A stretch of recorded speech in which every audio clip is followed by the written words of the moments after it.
Afternoon students. आज science की class में हम लोग शुरू करेंगे चैप्टर 8 अर्थात मनुष्य का शरीर। देखो, इसी चैप्टर में हम लोग कुछ कुछ अंगों के बारे में पढ़ेंगे। जो जो अंग हम लोगों के शरीर में उपस्थित है एवं हम लोगों के शरीर में बहुत सारे प्रधान विशेष कुछ काम को नियंत्रित करते हैं, उसी अंगों के बारे में हम लोग इसी चैप्टर में पढ़ेंगे। तो सबसे पहले हम लोग शुरू करेंगे हृदय के बारे में।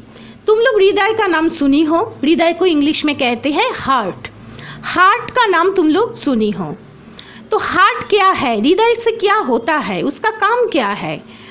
मनुष्य के शरीर में जो रक्त का संवहन होता है, हम लोगों की शरीर के अंदर में तो रक्त प्रवाहित होता है। तो ये जो रक्त का प्रभाव होता है, रक्त का स्थानांतरण होता है, एक जगह से रक्त सारी जगह में फैल जाते हैं, इसी क्रिया को नियंत्रित करते हैं हम लोगों की हृदय या हार्ट। तो हृदय व हार्ट कहाँ पर उपस्थित रहती है, उसका स्थिति कहाँ पर है? हम लोगों की सीने के बीच में कुछ कठोर हड्डी होते हैं जिसको कहते हैं ओरोस्थी या स्टार्नम, और हम लोगों की पीठ के बीच में एक कठोर हड्डी होते हैं जिसको कहते हैं रीढ़ की हड्डी या वर्टिब्रल कॉलम। हम लोगों की हृदय हम लोगों की बक्ष स्थल मतलब हम लोगों की पीठ के ऊपर वाली जो हिस्सा है, बक्ष स्थल के बीच में स्थित ओरोस्थी एवं रीढ़ की हड्डी के बीच थोड़ा सा बाएं और स्थित रहते हैं।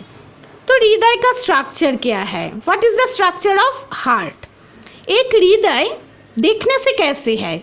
लाल रंग के होते हैं और थली के जैसे लगता है एक रबर का एक थली। तो हृदय में 4 कक्ष पाए जाते हैं, 4 प्रकोष्ठ पाए जाते हैं। ऊपर वाला जो प्रकोष्ठ है वो 2 प्रकोष्ठ में विभाजित रहते हैं और नीचे वाला जो प्रकोष्ठ है वो भी 2 प्रकोष्ठ में विभाजित रहते हैं। तो ऊपर में 1, 2 और नीचे वाला हिस्से में 3, 4 ऐसे 4 प्रकोष्ठ रहते हैं। तो हृदय की ऊपरी भाग में जो प्रकोष्ठ रहते हैं उसे कहते हैं अलिंद। अलिंद कितने प्रकार के होते हैं? 2 अलिंद हृदय में पाए जाते हैं। तो ऊपर वाली हिस्से पर 2 प्रकोष्ठ रहते हैं जिसका नाम है 2 अलिंद। बाएं तरफ जो अलिंद रहते हैं उसे हम लोग कहते हैं बायां अलिंद, और दाहिने तरफ जो अलिंद रहते हैं उसके कहते हैं दाहिना अलिंद।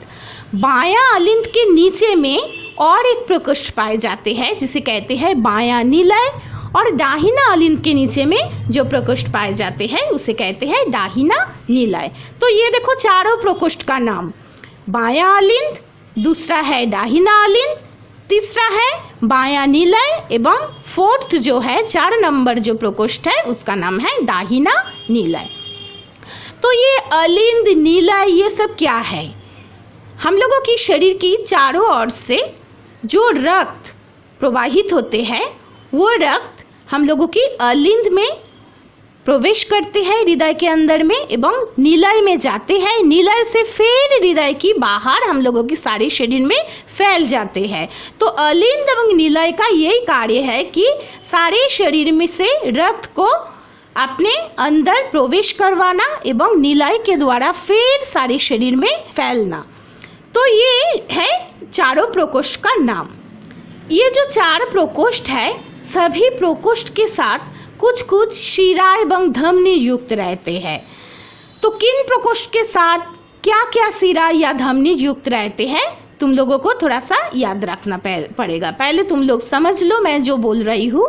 तो पहले हम लोग शुरू करेंगे दाहिना अलिंद, हृदय की पहला प्रकोष्ठ।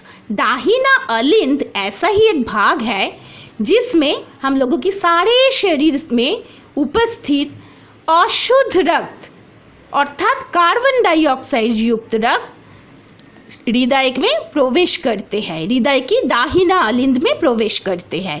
किसके द्वारा प्रवेश करते हैं? दाहिना अलिंद में 2 महाशिरा पाए जाते हैं, एक है ऊर्ध्व महाशिरा, दूसरा है पश्च महाशिरा। ऊर्ध्व महाशिरा दाहिना अलिंद के ऊपरी भाग में रहते हैं, पश्च महाशिरा दाहिना अलिंद के निचली भाग में पाए जाते हैं। तो ये जो ऊर्ध्व महाशिरा एवं पश्च महाशिरा है, इन दोनों के द्वारा शरीर की चारों भागों से, सभी भागों से अशुद्ध रक्त अर्थात कार्बन डाइऑक्साइड युक्त रक्त हृदय में की दाहिना अलिंद में प्रवेश करते हैं। उसके बाद ये रक्त कहाँ पर चले जाते हैं? दाहिना नीलाय की ओर चले जाते हैं। ये दाहिना अलिंद एवं दाहिना नीलाय के बीच में एक कपाट पाए जाते हैं। कपाट क्या है? दरवाज़ा। जैसे हम लोगों के घर में दरवाज़ा रहते हैं, दरवाज़ों को खोलकर हम लोग एक घर से दूसरे घर में चले जा सकते हैं। ऐसे ही हृदय के बीच में अर्थात दाहिना अलिंद एवं दाहिना नीलाय के बीच में एक दरवाज़ा के तरह पाए जाते हैं, जिसे कहते हैं कपाट। इस कपाट का नाम है त्रिपत्र कपाट। तो दाहिना अलिंद के में उपस्थित कार्बन डाइऑक्साइड युक्त रक्त दाहिना नीलाय में प्रवेश करते हैं त्रिपत्र कपाट खोलने के बाद। दाहिना नीलाय में प्रवेश करने के बाद वो दाहिना नीलाय के साथ जुड़ा हुआ कुछ फुसफुसीय धमनी रहता है। ये फुसफुसीय धमनी में प्रवेश करते हैं अशुद्ध रक्त अर्थात कार्बन डाइऑक्साइड युक्त रक्त एवं फुसफुसीय धमनी से वो सीधा दाहिना नीलाय से हम लोगों की शरीर में फैले जाते हैं।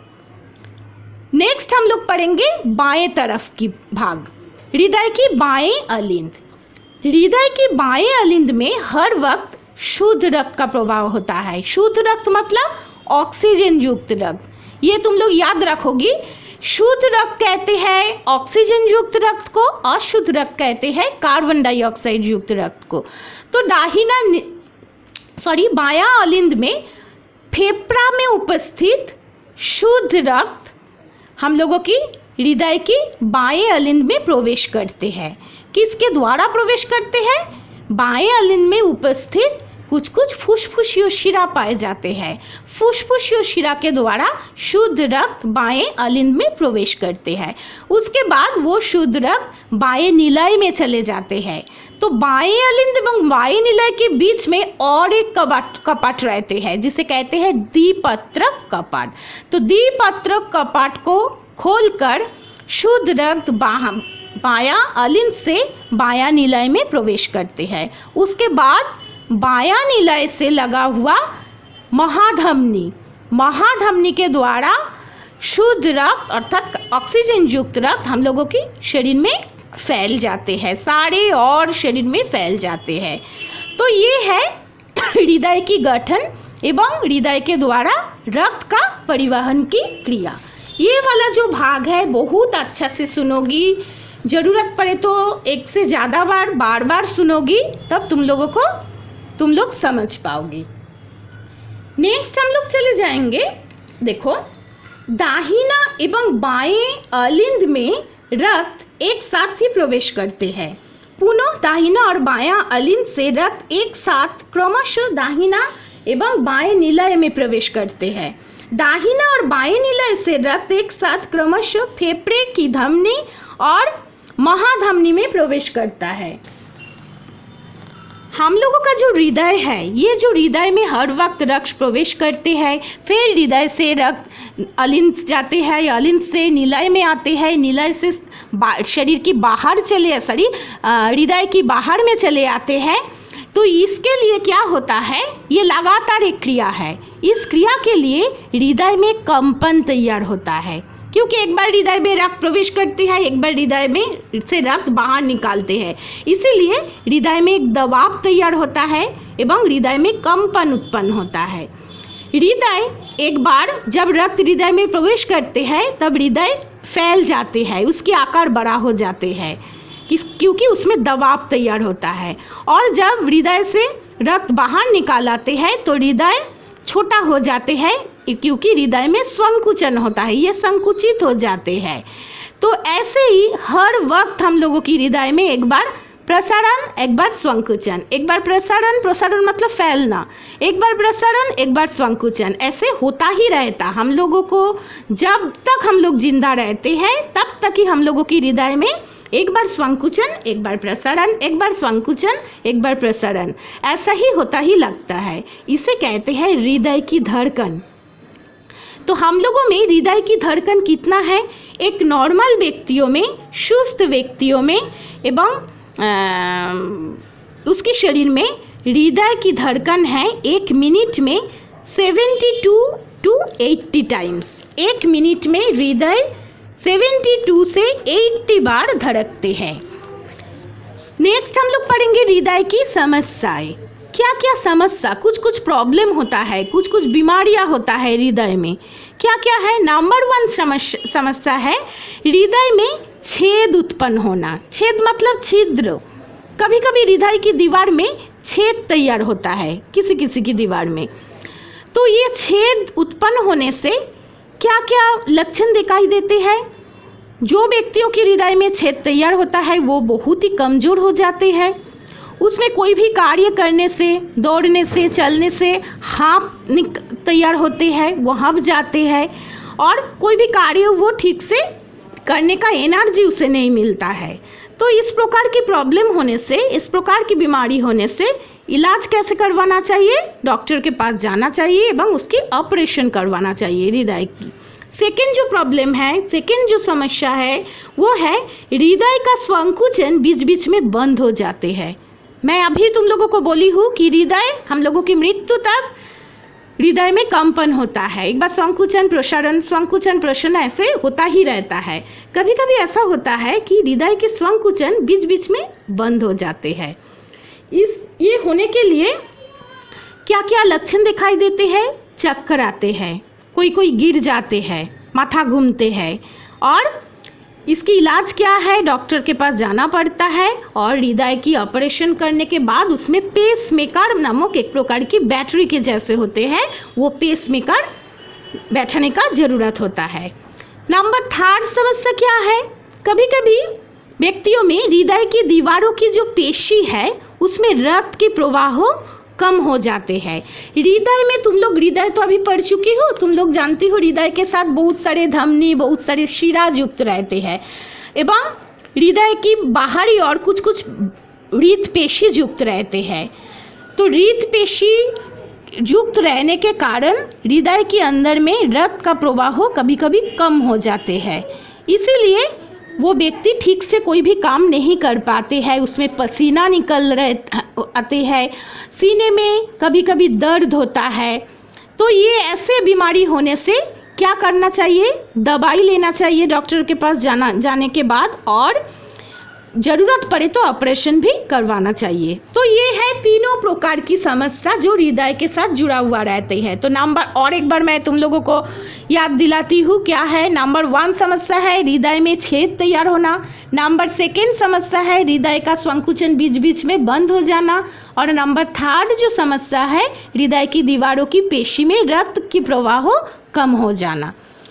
तो देखो और एक टॉपिक हृदय से संबंधित जो तुम लोगों को जानना पड़ेगा वो है धमनी एवं शिरा के बारे में। तुम लोग धमनी शिरा का नाम सुने हो, मैं अभी तुम लोगों को बोली हूँ, लेकिन धमनी क्या है, शिरा क्या है।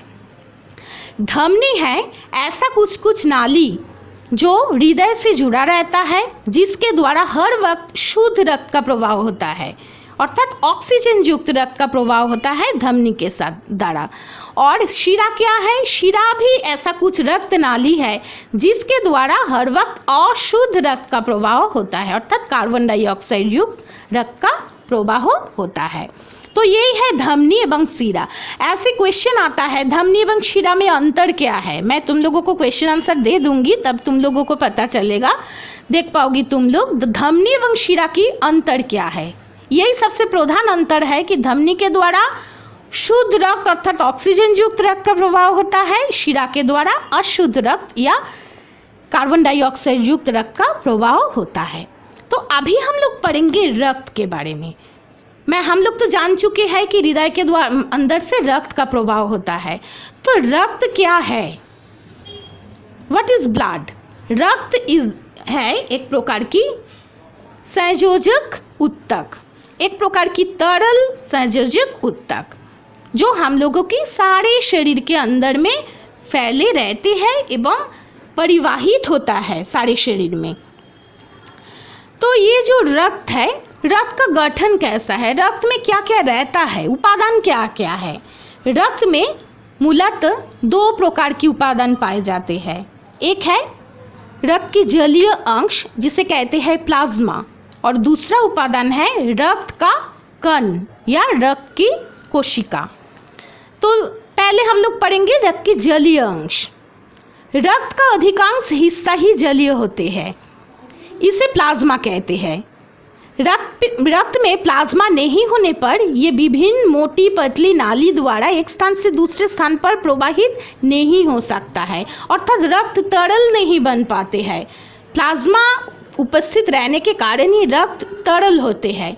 इसके फलस्वरूप कोई कार्य, जैसे खाना हजम होने के बाद वो छोटे आकार के कण बनते हैं, उन्हें खाद्य नाली से बहाना, शरीर में कोई स्थान पर बनने वाले अनुपयोगी यौगिक जैसे कार्बन डाइऑक्साइड, ये सभी का बहाकर फेफड़ा में लेके जाना, किडनी, गुर्दा आदि स्थानों तक पहुंचाना, ये काम संभव नहीं होता।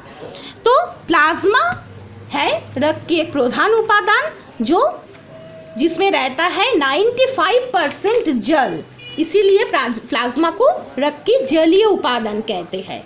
सेकेंड जो उपादान है रक्त का, उसे कहते हैं रक्त की कोशिकाएं व रक्त की कण। तीनों प्रकार की कण रक्त में पाए जाते हैं।